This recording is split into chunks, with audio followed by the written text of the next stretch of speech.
देश भर में बढ़ रही महंगाई को लेकर जहां आम जनता परेशान है और रोष व्यक्त कर रही है, वहीं कई राजनीतिक दल भी सरकार को घेरने का काम कर रहे हैं और धरना प्रदर्शन पर उतर आए हैं। इसी कड़ी में महंगाई के मुद्दे को लेकर कुल्लू में माकपा के द्वारा धरना प्रदर्शन किया गया।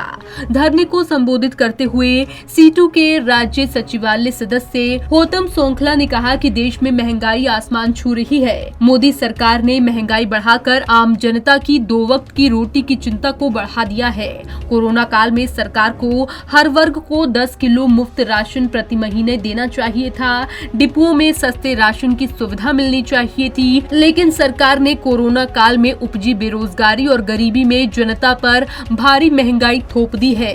मई से लेकर अब तक 22 बार पेट्रोल और डीजल की कीमतें आज तक इतिहास में सबसे ऊंचे स्तर पर है। इससे एक तरफ 2 पहिया और 4 पहिया वाहनों का इस्तेमाल करने वालों पर भारी मार पड़ रही है, वहीं इससे खाद्य वस्तुओं की कीमतों में भी भारी बढ़ोतरी हो रही है, जिससे कि आम जनता बेहद परेशान है।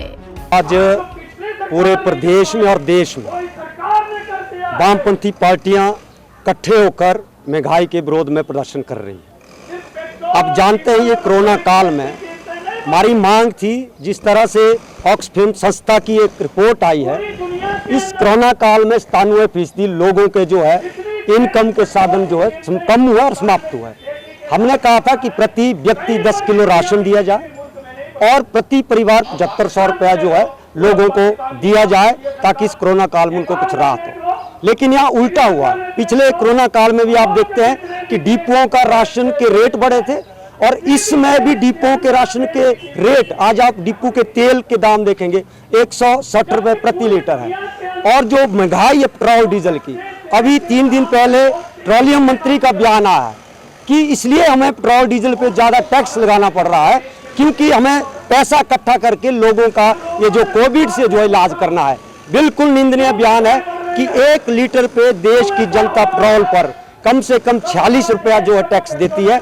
हम कह रहे हैं जो टैक्स से आप खजाना भर रहे हैं, उससे इस देश की जनता को राहत मिलनी चाहिए। और केंद्रीय मंत्री का एक और बयान आया है सरसों के तेल को लेकर कि अब बीजेपी की सरकार इतनी अच्छी हो गई है, उसने जो तेल में मिलावट कर जो है होती थी बंद कर दी, इसलिए सरसों का तेल महंगा होगा। इस तरह के बयान जो है दिए जा रहे हैं। हकीकत क्या है, इस देश के अंदर अनाज की जमाखोरी, कालाबाजारी, मुनाफाखोरी को खुली छूट दी है, इसलिए सारी चीजें महंगी हो रही है। और डिपो के अंदर भी आज जो दाम बढ़ रहे हैं, और आज हमारी मांग है पूरे देश के अंदर पेट्रोल डीजल के दाम आप कम करिए, डिपो के अंदर सस्ता राशन दीजिए, और जो राशन की कटौती है, इस कटौती को भी आप लोग जो है और कट ना करें, ज़्यादा बढ़ाएं, ताकि लोगों को 2 वक्त की रोटी मिल सके।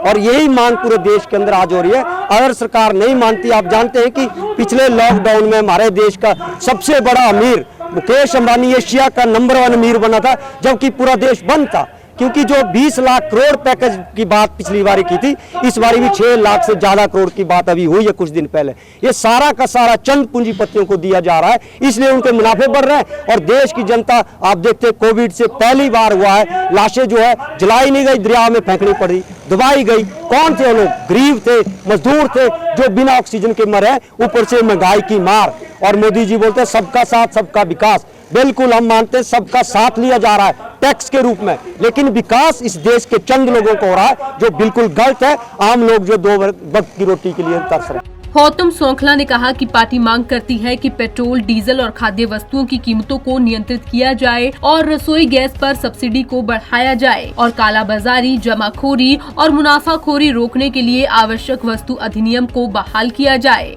साथ ही साथ पार्टी की तरफ से चेतावनी दी गई कि अगर जल्द ही केंद्र सरकार आम जनता को राहत देने के लिए कोई कदम नहीं उठाती है, तो प्रदर्शन को और तेज किया जाएगा। पंजाब केसरी टीवी के लिए कुल्लू से मनविंदर अरोड़ा की रिपोर्ट।